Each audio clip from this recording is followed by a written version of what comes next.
I'm Debra Woods, and I am a Mayo Clinic health and wellness coach, certified at Mayo Clinic, trained by Mayo Clinic in Rochester, Minnesota. And I am incredibly passionate about the work that I do.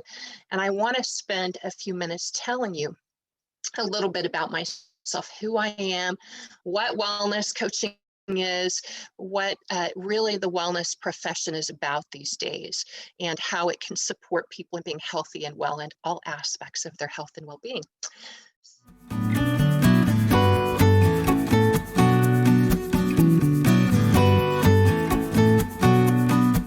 Who has experienced that before? Like, I need to do all these things. It's so overwhelming.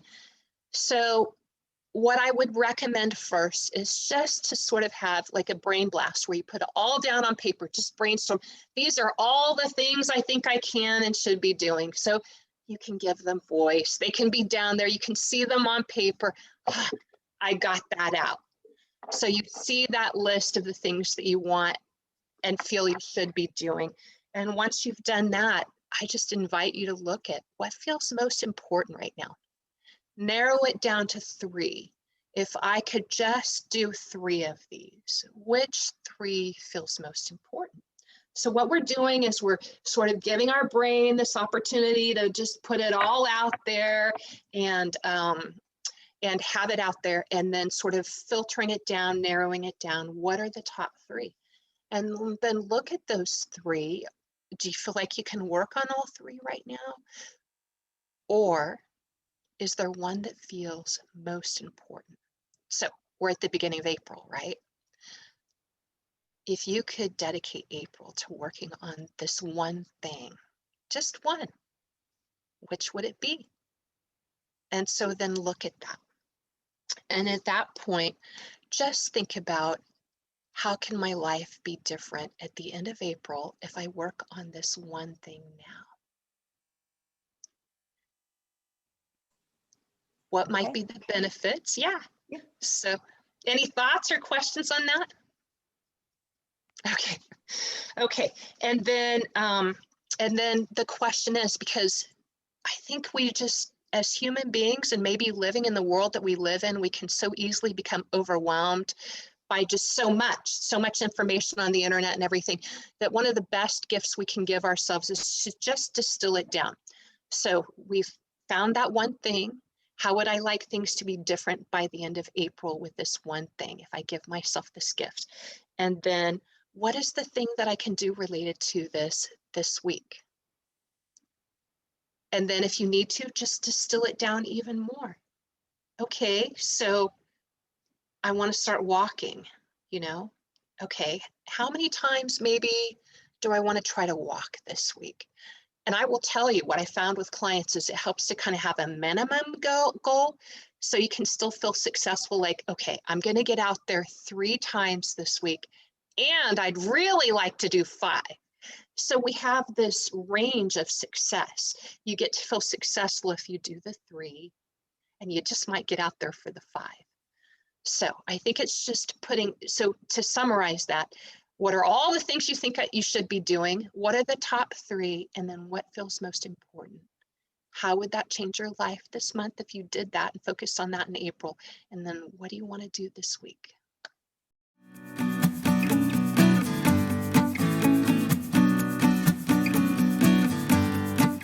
I love this question. So why are habits so healthy for health and well-being? They are so important because they are the invisible architecture for being healthy and well. They are the things that you put in place that may be invisible to others, but you know that you're doing, that really make all the difference. And when something becomes a habit, we do it automatically. So for example, I know I really need to floss, and I'm going to do that. And you get started. And let me share a few quick thoughts. So I'm taking this from a book. a habit expert that I love. It's called Tiny Habits, and it is in the library system. I can't remember if it's just ebook or if there's a print copy, but this is my copy by B.J. Fogg, who is with Stanford University in behavior science, like making changes. So super cool. I could totally geek out on that. But he says, if you want to make a habit, so for example, flossing your teeth, he says you need to do 3 things. You need to anchor the behavior, you need to do a new tiny behavior, and you need to have an instant celebration. So for example, if you want to really start flossing your teeth and you're already brushing your teeth, and let me just say that oral health is super important for well-being, because maybe you've heard it can end up causing other health issues if we don't take care of our teeth, not just our teeth. So super important. So one, anchor that behavior in something else you're already doing. So if you're already brushing your teeth, you're going to anchor that flossing in. Okay, that's going to be the signal. I'm brushing my teeth. As soon as I've done that, now I'm going to floss my teeth. So you've got to have it in place, the brushing teeth. You're going to anchor the flossing of your teeth into that. Another important thing is make the behavior small. Maybe, and this sounds completely silly, but I kind of call it a place marker. Your first night, you're going to say, okay, I'm just going to floss 1 tooth. I know it sounds hilarious and silly and ridiculous, but it works, and science support that it works. Okay, I'm just going to floss 1 tooth. Well, between you and me, if I floss 1, I'm probably going to get to more than 1. And maybe by the end of that little session, I'll have them all done. But what B.J. Fogg suggests is really making the habit as tiny as possible. So we've anchored it into brushing the teeth. We're going to do the behavior. It's going to be a tiny, tiny behavior. I'm going to floss my teeth. I'm going to just do 1.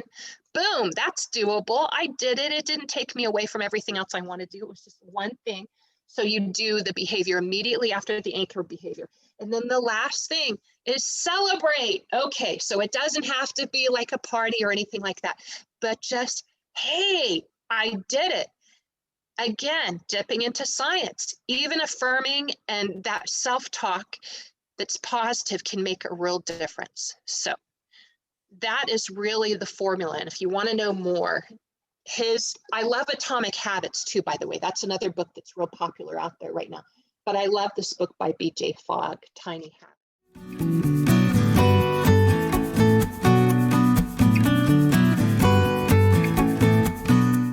So here are some of my favorites.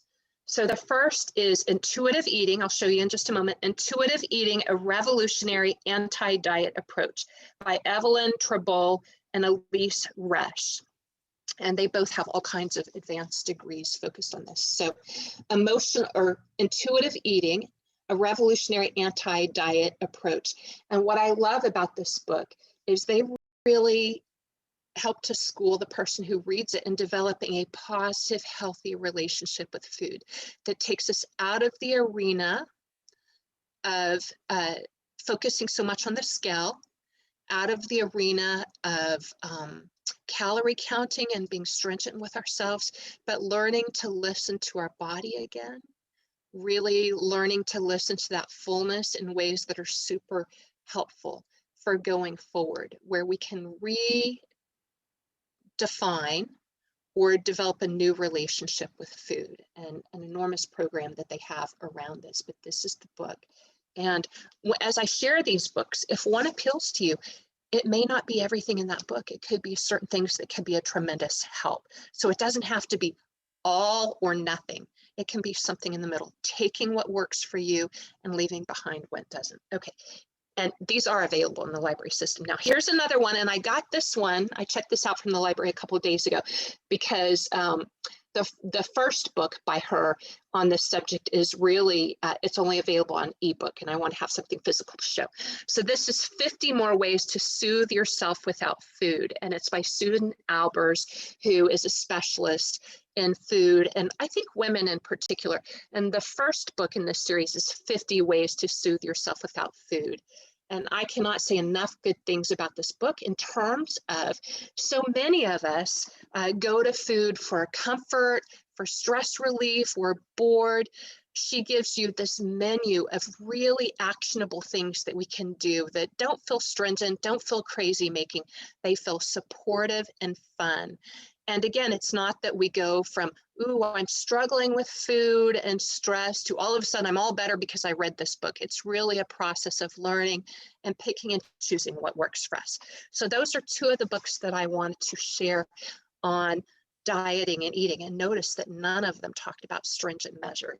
So, because research supports those do not work over the long haul. So another book I love, and I found out about this one at Mayo Clinic. It's called No Sweat: How the Simple Science of Motivation Can Bring You a Lifetime of Fitness, by Michelle Seeger, PhD. And she is a professor and the head of a program at the University of Michigan. And I love this book. She basically, I think one of the most important points she makes in this book is that if we're going to be motivated to exercise and to be physically active over time, we can't just think about, okay, I want to be healthier a year from now. We have to get benefits now.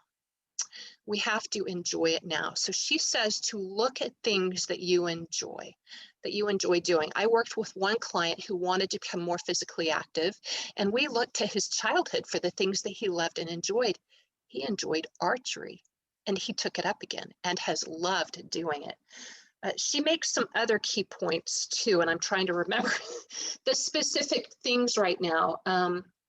Maybe it'll come to me in a moment. But it's a fantastic book that I highly recommend that really can help people to become motivated to get physical activity. I remember now, the point that she makes that I love is we live in a world now where we think, okay, I do the 30 minutes of walking or the 45 minutes of, whatever, cycling or whatever, or I don't do it. It's this black and white mentality. What she says is all physical activity counts, all of it. I took the stairs at work. I got up and I call it this micro burst of activity. I have one client who has a very intensive job where she works 12 plus hours a day, sitting down, because that's the way things are these days, at a computer.